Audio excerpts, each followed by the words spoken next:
I'm sorry, but did you really make an hour-long video for literally being in their video for circa 30 seconds? Not even? I feel like that is a drastic oversimplification of what's going on here. It only really covers the first 15 minutes of the video. I think you missed the point. Let's go sip some coffee.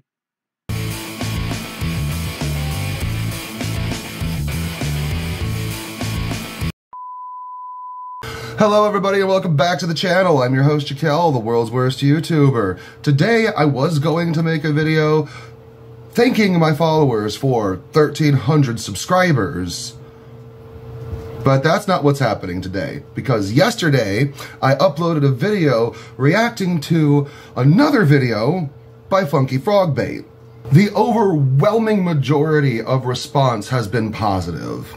And I want to thank everybody who has made this a mostly pleasant experience. Thank you.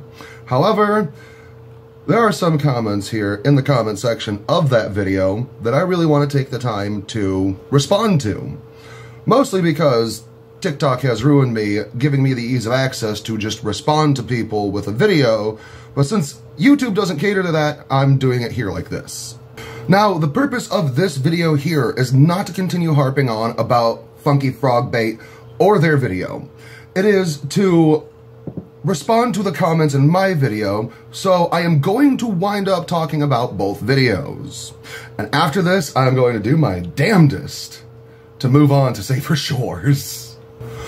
Because honestly, it seems to me that there were a lot of people that weren't quite understanding why I was upset, and that might have something to do with my own articulation of points in my reaction video. Or it could be that some people just saw something and started tuning it out after a certain point.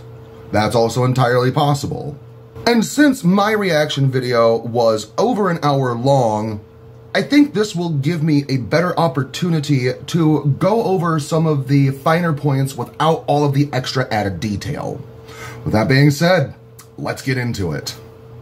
Now, the first thing that I noticed is that there were a couple of people who were pointing out that the way that Funky Frogbait utilized my content and others' content is protected under fair use. This is absolutely correct. That wasn't exactly my point though, but before I get carried away, let's take a look at some of those comments. She literally just put your video in her video for a second. It fair use, and Miss Girl, you are Delulu. Jesus fucking Christ, we're gonna get to you later. Here's the thing though, your content isn't protected by copyright. Funky is using it under free use. They're allowed to react to it just the same as you're reacting to their video. I forgot that I was on YouTube for a moment, so maybe I should have said something about fair use, because them using my content was never really the problem to begin with. Them using my content is how I then became aware of their video to begin with. And then after watching the video, I felt that the way that they were presenting information was misrepresentative, based mostly in misunderstanding, due mostly because they're not a part of the witch talk community. And therefore, on a surface level, a lot of these things do look bonkers and unsound of mind, but misunderstanding the entire thing when it came to egregores and pop culture magic and pop culture deities. My face was being used, and other faces were being used in a way that was misrepresentative and taking entire points out of context. It was misinformation that then leads to misunderstanding, and then those misunderstandings are perpetuated in front of 1.58 million people. Let's think of it this way also.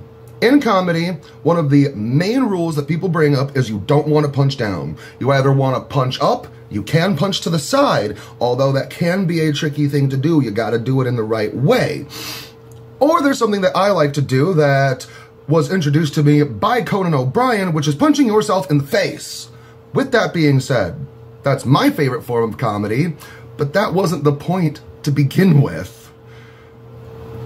Everything that Funky Frogbait did is protected under fair use, and they have every right to use other people's content. What fair use doesn't protect anybody from is the consequences of their actions. But in this case, the consequences of those actions is to invite Funky Frog Bait's following to the specific and individual content creators with much smaller platforms who were singled out by the fact that they were making fun of us. Maybe the thing is that I have been bullied, so I'm able to recognize the bullying behavior that's in the room. But when you say it's fair use, yes, I know that, I'm aware of that. But the way that it's being implemented here makes it sound a lot more like, they had every right to do that, you have no right to complain. No, that's not how this works, or in the very least, these are not the rules in which I am operating under. If it wasn't for fair use, I myself would not have been able to make a reaction video out of their content. If it wasn't for fair use, they wouldn't have been able to use my content and their video, which was the entire point of bringing it up in the beginning of the video, was to say that my content being used is the only reason I became aware of that video to begin with. And I'm not saying that there isn't a good platform that Funky Frog Bait has. What I am saying, though, is that the video that they made about Witch Talk was condemning an entire community that is comprised of several different subcultures. And by taking a cursory glance and putting everybody in the same bubble to make fun of everybody in that bubble is unfair, and it should be addressed. Period. Let's move on. Too much yapping. Even watching it on 2x speed feels too slow. Also, their video falls under fair use. There it is again. So I don't see the issue in a permission sense using your TikTok in a video. I don't really care what people believe in, though. I just love complaining. FFB on top, though.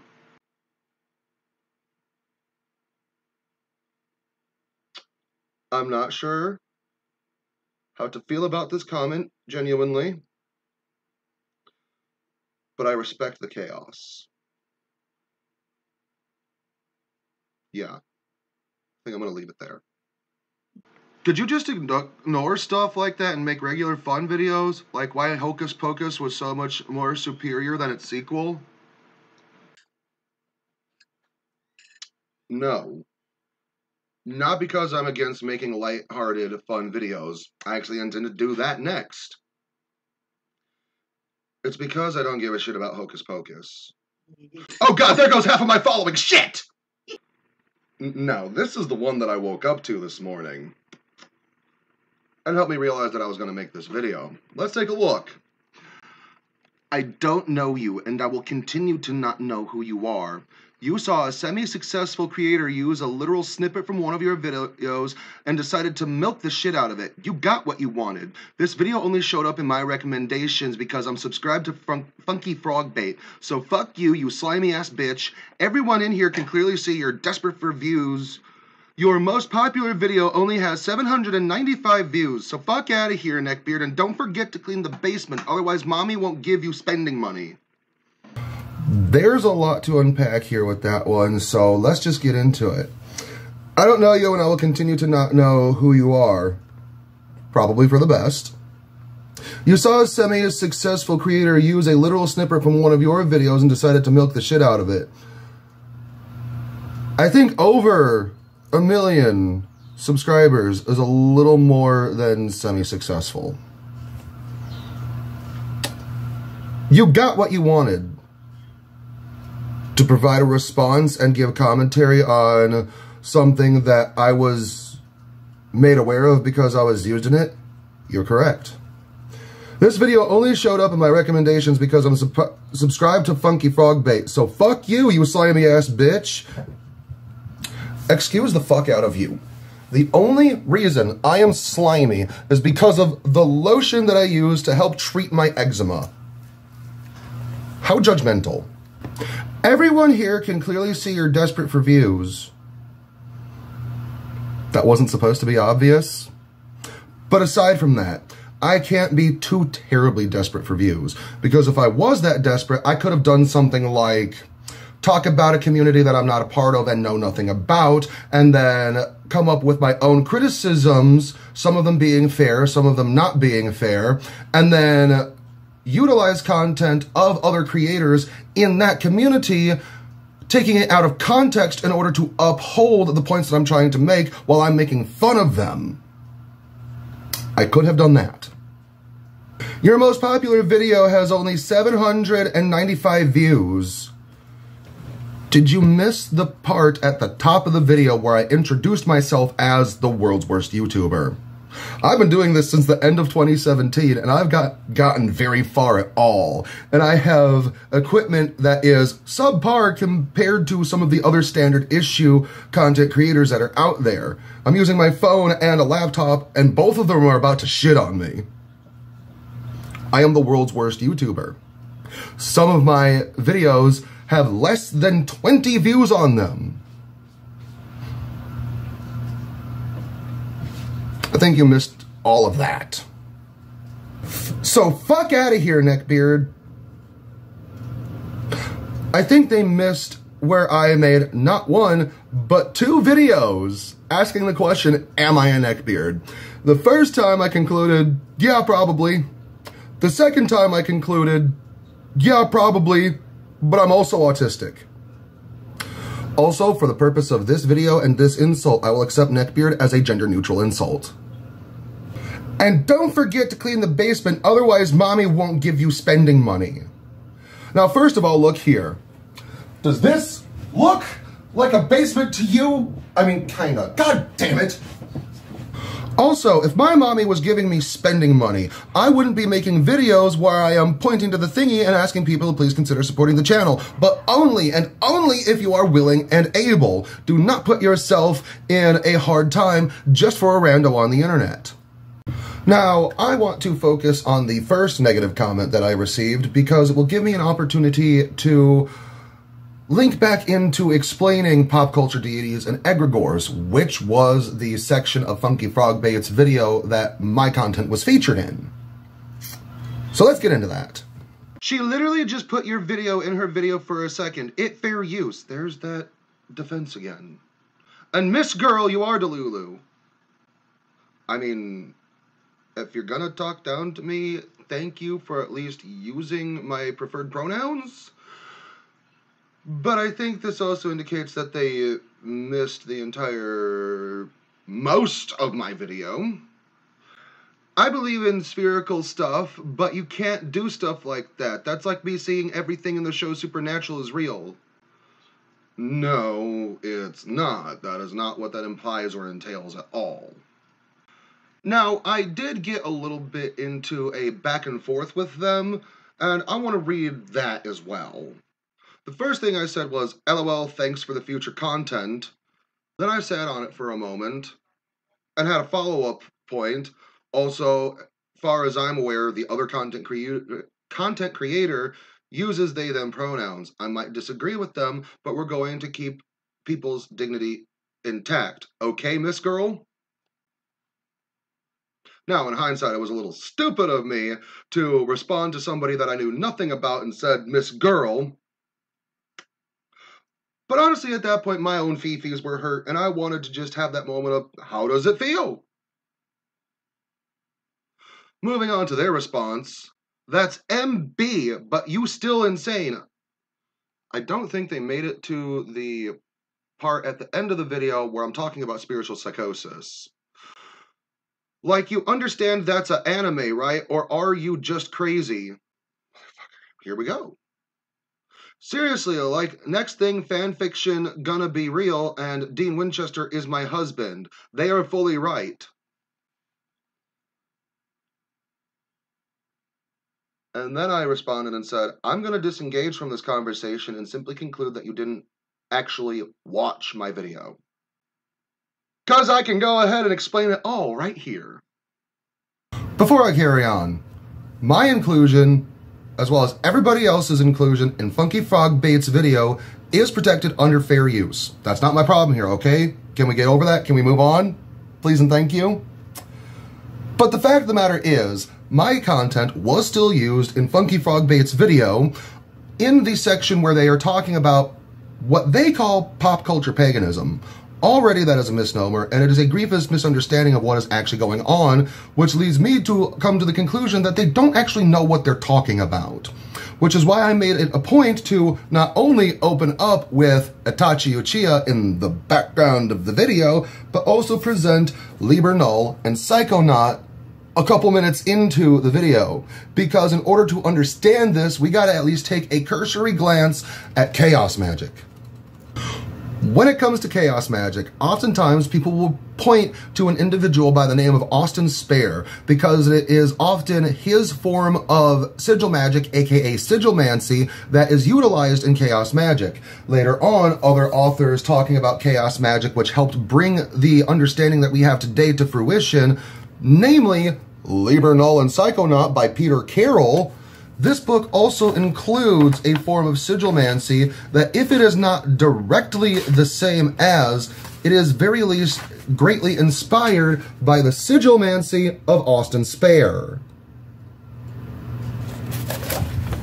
Now, a lot of the reason why chaos magic even came to be to begin with was because at the time when people were talking about it and coming up with it, whether it be Austin Spare, Peter Carroll, or some of the other commentators and practitioners later on, magic was a very members-only, elitist group of people. They did not want everybody to be joining, and because of the orders and groups and societies that they were a part of, they really provided a lot of smoke and mirrors to ritual high magic. Some of these orders include, but are not limited to, the Hermetic Order of the Golden Dawn, the Theosophic Society, the Ordo Templo Orientis. We can even include Aleister Crowley's Thelema and Gerald Gardner's original Wicca. So a lot of what chaos magic provided was an ease of access to magic to be introduced to a whole new world of people that previously were unable to access magic. But the way that they did this was very much stripping down all the smoke and mirrors, sort of punching through all of the glitz and glam and the hokum. But in order to get past that, it became a little bit bonkers. One of the main things that really was introduced was thinking of magical systems as a point of view to get from point A and to point B. If you are working with the Greek pantheon, you pick that up, you understand it, you learn it, you work through it, and then you set it down when you've gotten to a point you're comfortable with. And then you can move on to the Egyptian pantheon if that is something that piques your interest and you want to learn about that magic. All of these different magical systems can be worn as a hat temporarily, where you are fully invested into it and then take it off and then put something else back on and be fully into it in order to get from point A to point B in a magical working. This frame of reference really got people interested, but a lot of people got interested real quick. So now we have all of these different branches, all of these different subgenres, all of these different versions and schools of thought of chaos magic. So then comes along Phil Hine and writes Condensed Chaos to try and condense all of it into another working worldview for chaos magic. And one of these many branches of chaos magic is pop culture magic, which posits the idea that if there is something in pop culture and there is somewhat of a magical system that is being presented, you then yourself can utilize it via magic. This is also where we start talking about the idea of egregores. Egregores were not originally introduced as a concept to be an external force to work with. Egregores at first were to explain the magical ideas coming off of somebody. Everybody has some sort of psychic phenomenon going on in their mind, and that creates a public perception by the way that they present themselves. And then the public eye then also looks at those people. So by the way that they think about themselves, by the way that other people think about them, this creates this psychic mass around them, and that is the egregore. But what if you take a person, remove them from the egregore, and instead put in a comic book character? This really became popular courtesy of Grant Morrison, writing plenty of different things for the DC universe, and also wrote many of his own works, such as The Invisibles. Grant Morrison really brought this idea of utilizing comic book characters into magic. But the way that he did this was not necessarily to say that Superman is real. It is to say that if you think about and focus on the values of Superman, what Superman means to you, the way that Superman is presented by this author, that author, the other author, Superman has an egregore about him because whether it is a thought or an actual person, there are still people looking at a thing and having their own ideas about it.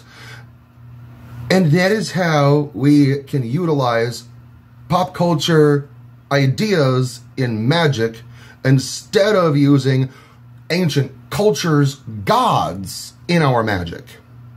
So what I was saying in my original TikTok was perfectly in line with all of these ideas that are presented in Chaos Magic. I do not believe that Itachi Uchiha is actually real, nor do I think that the things that happened in Naruto actually took place. But what is interesting is that Naruto goes to painstaking lengths to explain the magical system that we now know as ninjutsu. So if we can think about how these things work, if we can think about the mechanism in Naruto that makes this ninjutsu work, we then can extrapolate similar magical ideas and come up with ideas in our own practice to make those pop culture magical systems come to life. Now, chaos magic is chaotic, go figure. It actually has little, if nothing at all, to do with chaos or the primordial force of chaos. Chaos, more or less, is represented as the inner isness of somebody that can be then used for magical things. And one of the most abundantly evident reasons that chaos magic is actually chaotic is because it caters to a wide world of thought. It really presents the idea that if you can make it happen, it can happen. So long as it in a magical world sphere, because thoughts become things, and things become models, and those models can be used and implemented in magic. But by the way, of its nature, because it caters to this, people get a little carried away. People get a little bonkers sounding. Because to the outside observer, not knowing any of this, it sounds like what we are saying is that Dean Winchester is literal, and Santa Claus is real, and all of these other comic book characters are real. No. What is actually being said is that there is a thought form projection, a psychic manifestation made out of popular beliefs, and in some way those things then became sentient and gained their own autonomy. If you don't understand magic, just say you don't understand magic. So in Funky Frog Bait's video, when they make the comment about Santa Claus isn't real. Sorry if I broke the news for anybody, but because there are so many people that understand the lore, the story, the belief structure behind Santa Claus, there is an egregore of Santa Claus. There is a pop culture deity of Santa Claus that people can very much work with. And for fuck's sake, I think we can consider it valid since we leave Santa Claus offerings every fucking Christmas Eve. So in the instance of the individual who works with the pop culture deity of Hatsune Miku, what they're saying is that there is a psychic projection created out of sentient imagination that they are working with. And another thing is, pop culture paganism is a misnomer. If you are working with a pop culture deity, this is a part of chaos magic.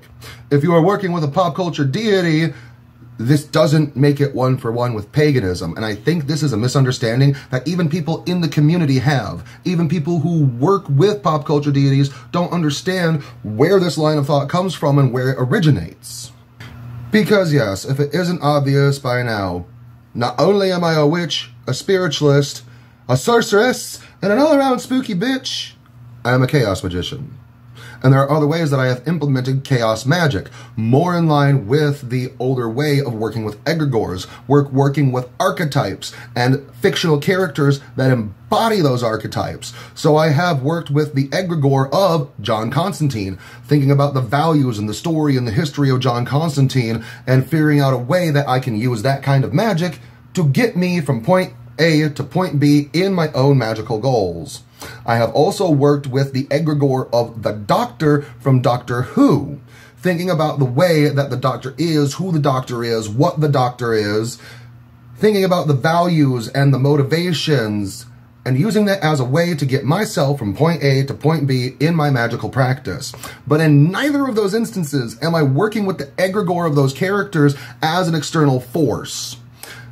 Never have I worked with the Doctor as a deity outside of myself.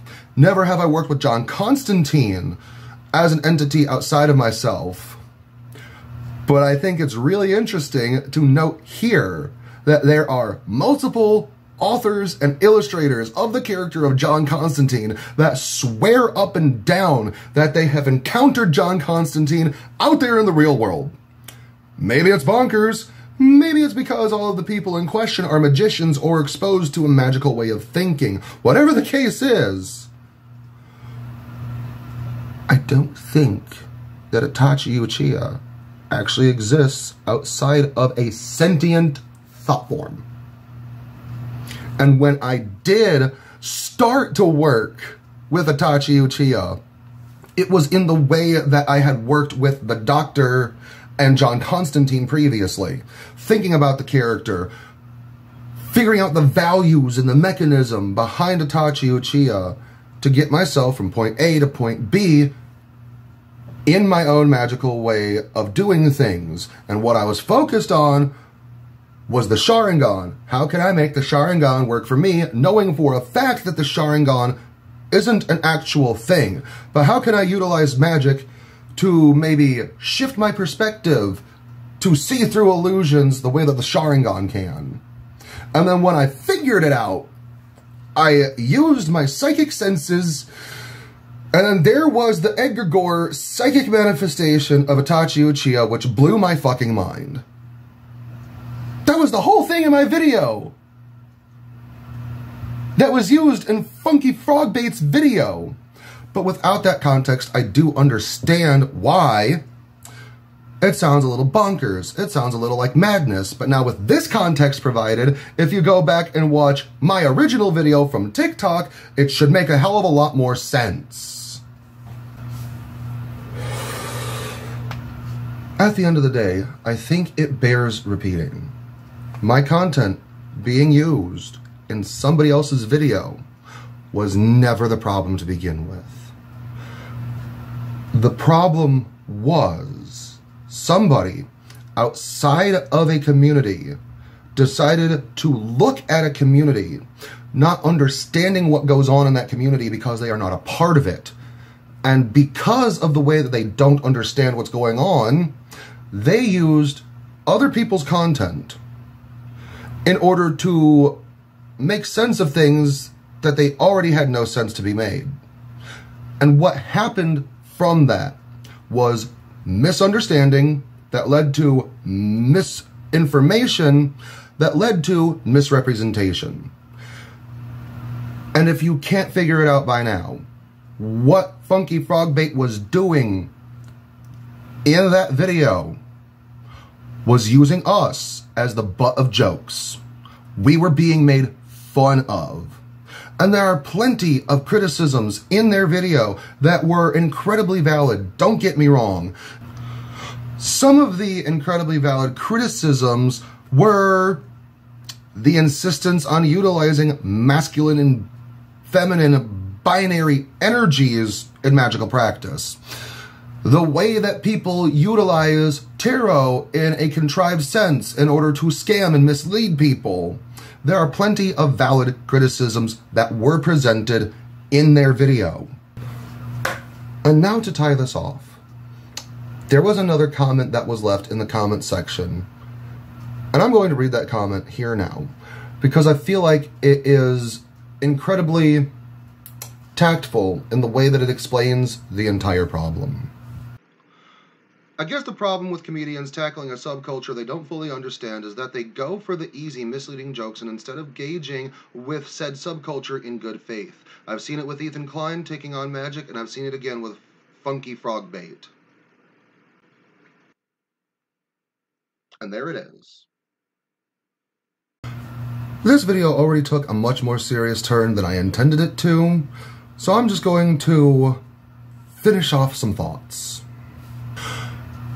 My content being used in Funky Frog Bait's video was never the actual problem. It's how I became aware of the video to begin with. And after watching the video, I felt that there were a lot of unfair jokes where a lot of people who didn't earn it or deserve it got made fun of. And I know that an hour and 19 minutes worth of video to respond to a 17-minute video feels like a lot. But what I tried to do, at least, in my reaction video, was to provide context to explain why I feel that there's a lot of misrepresentation and a lot of misunderstanding. But Witch Talk is a community that I have been making content for since 2021, and I was watching that content for an entire year before I started making my own content there. It is a community that means a lot to me, and I feel like when there are people who are looking at a community from the outside looking in, it is very easy to make a lot of judgments. And don't get me wrong, I feel it is fair to criticize the Witch Talk community as a whole. Lord knows I've done it plenty. But at the same time, the problem is when individual content creators get singled out, because it comes off as if it's a harmless joke. But what winds up happening that I don't think people are aware of is that by singling people out, that then opens them up to other people that is the first time they've seen their content. And then those people will go out of their way to harass and bully the individual content creators that were singled out. Witch Talk oftentimes can be an incredibly dreadful and toxic place to try and navigate through. There's a lot of bad actors, there's a lot of misinformation, and there are a lot of problematic people. Do not mistake me, do not get me wrong. But because of all of the bad that has made its way to the surface, because this is what's being talked about, what doesn't get represented is that there are good people that come out of Witch Talk. There are people that have entered Witch Talk and it's made their lives worse and it's made their lives better. And in my experience with Witch Talk, it has done both for me.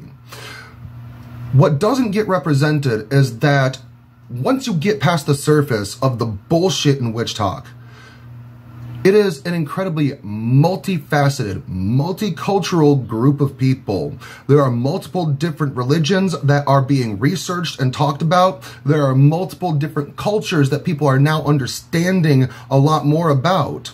Witch Talk has brought magic back to the pop culture zeitgeist, and that definitely is a double-edged sword.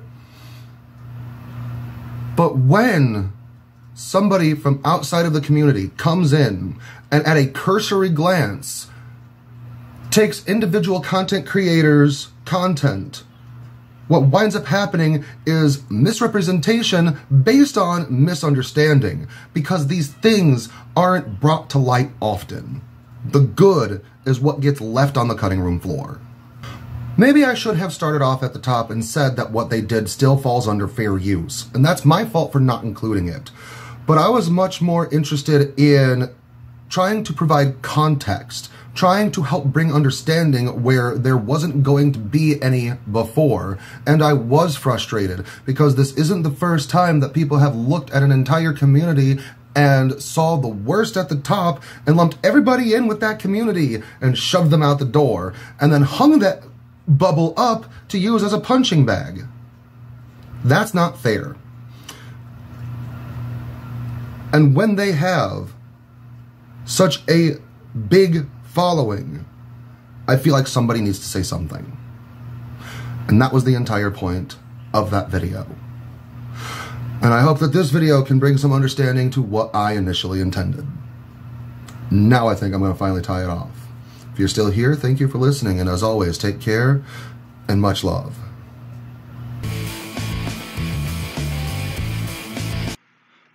Oh, hey, look, it appears that there was one more that came through while I was getting sentimental. Let's read that. Quoting me, "It feels condescending," end quote.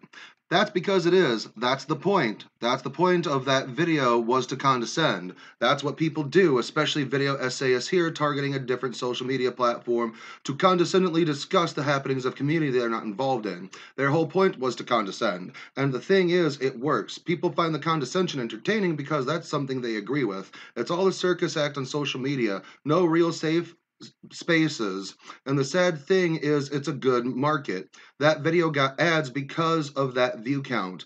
People want to make fun of other people because it makes them feel better about their lives, so long as they had a bad example to point at and say, at least I'm not that person. It's best not to target Frogbait's audience with this. They'll just hack you with judgment. They really won't care about these things no matter how valid they are. It's all about optics in this consumerist system. Besides, utilizing a platform that emphasizes professionality and is technically considered a job by many is just going to put you at a disadvantage if casually vlogging is the main priority. I just hope you're used to it by now, giving your past on Clock App. It's just that Big Red is probably a more open platform than Clock App. More exposure, more risk. Oh, that sums up everything. On both sides of the fence, I feel. Which is why I felt it was worth tagging on at the end. But boy, oh boy, I don't think I'm going to do this again. Holy shit.